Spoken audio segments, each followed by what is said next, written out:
Ito na mga ka-farmers, update po natin ang ating mga bulaklak. Ayan, napakaganda po noong kanya pong buka, malulusog.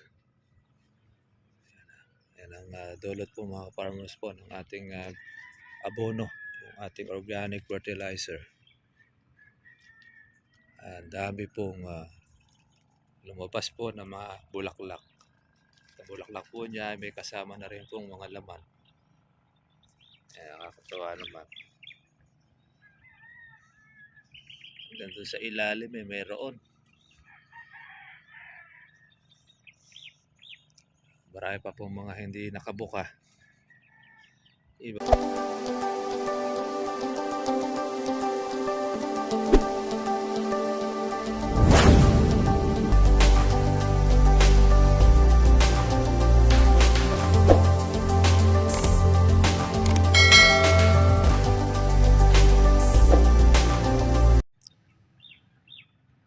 Ito na mga ka-farmers, update po natin ang ating mga bulaklak.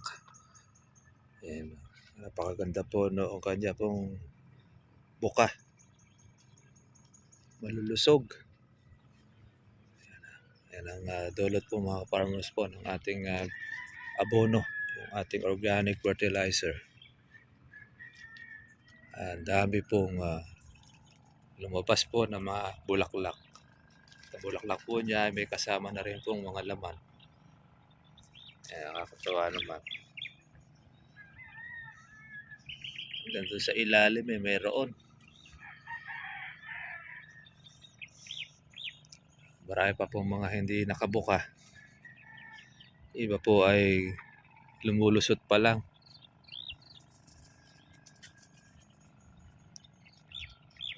At yan ang dapat ay permis. Yan yung maselan ang bulaklak. Kaya po mga katribya po ay hindi nyo po maaalagaan yan. Kahit napakarami po ang bulaklak, kayang-kayang sirain po ng mga insekto yan.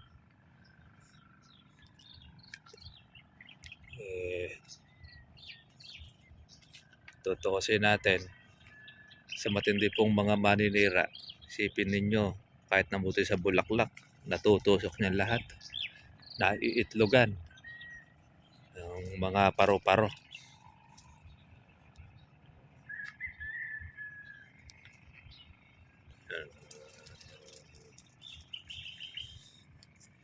Ayan po ang panahon natin mga ka-farmers. Malamig. Kaya good morning po sa lahat mga katribya. At kamusta na po kayong lahat? Sana po nasa mabuti po kayong kalagayan. Ngayon ay panahon ng paglalamig. Kaya naman ay marami rin pong mga insekto ang ating pong kalaban. Pero medyo maganda-ganda na po itong ating inaalagaan. Sa maintain lang natin. Tataba ng kanyang mga bulaklak.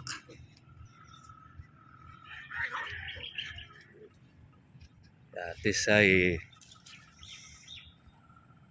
napitas na po ang ating mga malalaki ng ating kalamansi. Kaya magpapalaki na lang po tayo uli. Nakuha na rin natin yung ating pinang-alaga. Kaya ito, tubo na lang natin ito yung mga natitirang bunga. Tsaka ito pong mga bulaklak na ito. Kaya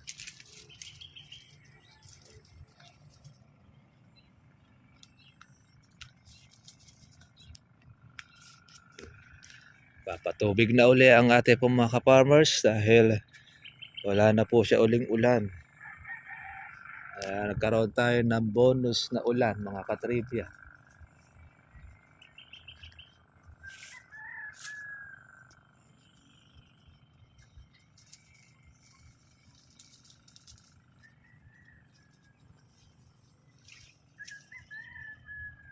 Yan ang ating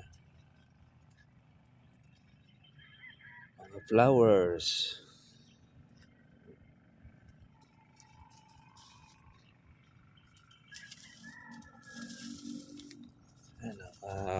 Kabanguhan. Panahon po ng amihan season. Kaya naman po mga ka-farmers po ay malamig ang panahon. Ayan ang kapal niyan.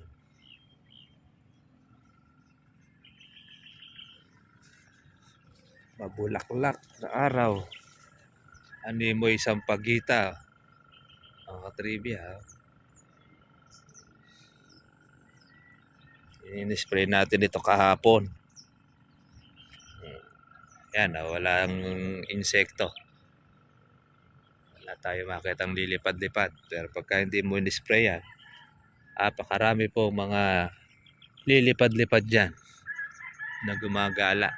Pero after po naman mga farmers po noong lipas ng gamot, pag yan na po ay di natin na-follow up, asahan na po ninyo, yan, dyan na po sila uli makakaporma.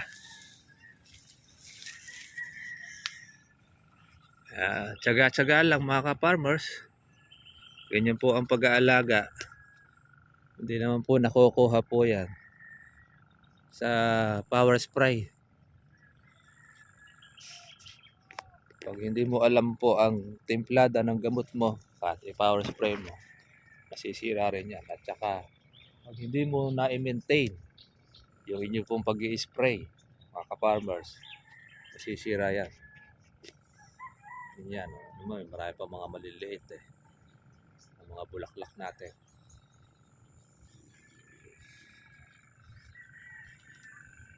Kaya ang kalamansi, kaakibat talaga ng pagtsatsaga,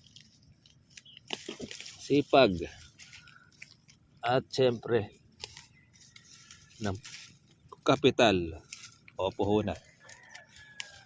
Hindi po pwede yung puro sipag lang.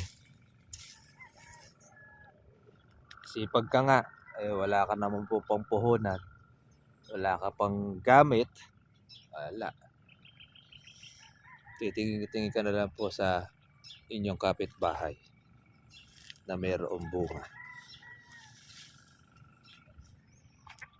Ito yung dami, yung mga suso.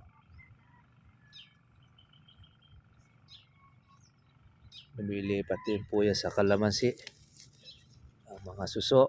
Kaya naman po yan naman ay napatay natin dahil kumakain din dyan ng dahon. Ito ang ating kapitbahay.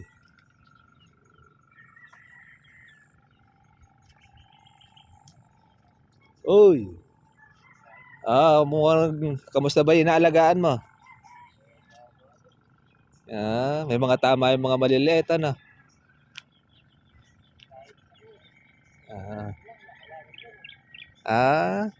Kailangan dito pataba. Di pa ata nagpapatubig, ano? Ay, makakasiwang ka niyan dahil walang kasabayan pagka sa bagay. Pero marami rin yan pagka libat magtutuloy.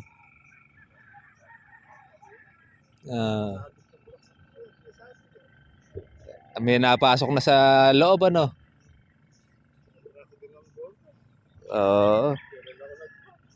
Ilang pasok na lang ba itong komuna ito?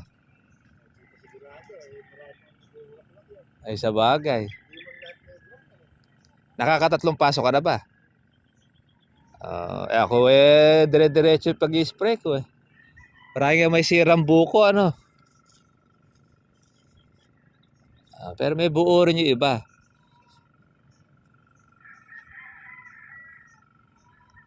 Hindi naman ba napipitek?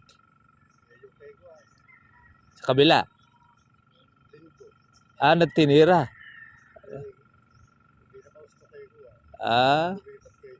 Ayun. Kaya nga may maloloko rin kasi yung mga mamimitik sa akin din pinabawasan ko rin wala na silang matrabaho kundi ganyan. Mahirap mag-alaga tapos sila pitas-pitas lang. Kaya nga ang kukunin nun yung makakapal. Eh, lalo na, mahal nga naman ang presyo ng kalamansi. Ayaw magsipaghanap buhay, ano.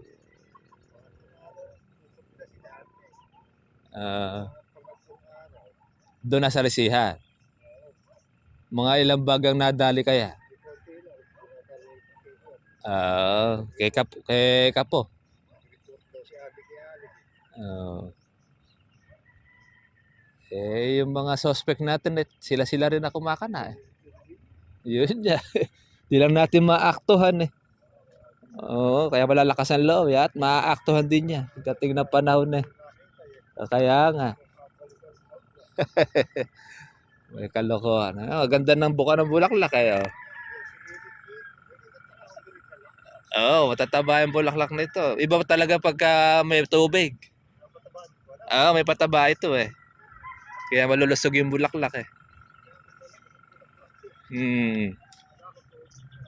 Ikaw nito, may kasama siyang organic. Kaya maganda ang kuwan niya. Magtuloy lang ang 1/4 nito, eh, dami. Basta basta't makabukas siya at makatagtag, malaki na ang pag-asa.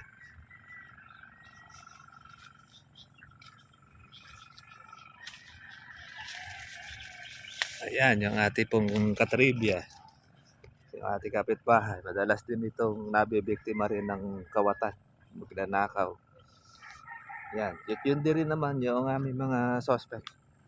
Hindi lang natin mahuli yung mga buwitre. Yung sa akin, sa kanya, sa may kabila na, pati na rin yung dating dinanakawan ay ninanakawan na rin ngayon. Kaya, yan, tumitindi ang aming mga kalaban.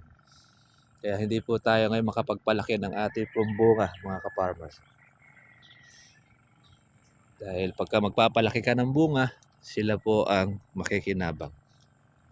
Kaya tayo, inaagad na lang po natin yung mga po pwedeng pitasin. Yung basta't pasado na sa buyer, okay na.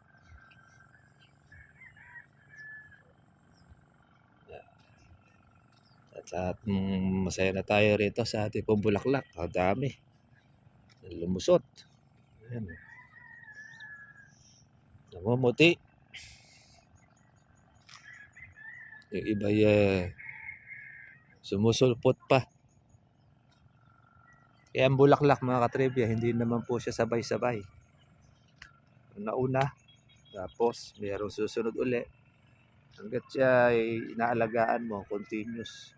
Hanggat hindi na pupuno ng bunga ang kalamansi ninyo, tuloy-tuloy po ang kanyang pamumulaklak. Kaya pagka naman hindi mo inalagaan, laglag naman ang laglag po ang bunga. Kaya pagka napipirmis lang po yan, mga kaparmas, na hindi ganong mamulaklak ang kalamansi mo, kapag ka po napuno na siya ng bunga. Yan po ang sekreto sa kalamansi natin. At yan po ang mapapansin ninyo. Kaya lahat po yan naman ng buwan ay meron kayong inaasahan, meron kayong mapipitas. Pagka yung hindi nag-alaga, alon, yun po ang mangyayari. Wala kang makukuha kahit na po pag-maintenance sa kanya, hindi mo madali. Yung advantage pagka meron kang inaalagaan na kalamansi.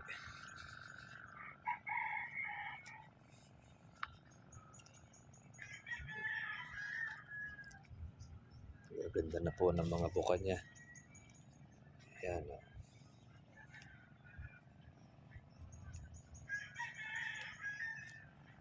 Para mga ka-farmers, kita na po tayo po bukas. God bless po sa inyo lahat. Happy farming po sa ating po mga katribya. Nawa po ay tuloy-tuloy lang po ang inyong pong panonood ng ating pong vlog. God bless po sa inyo lahat. Bye-bye.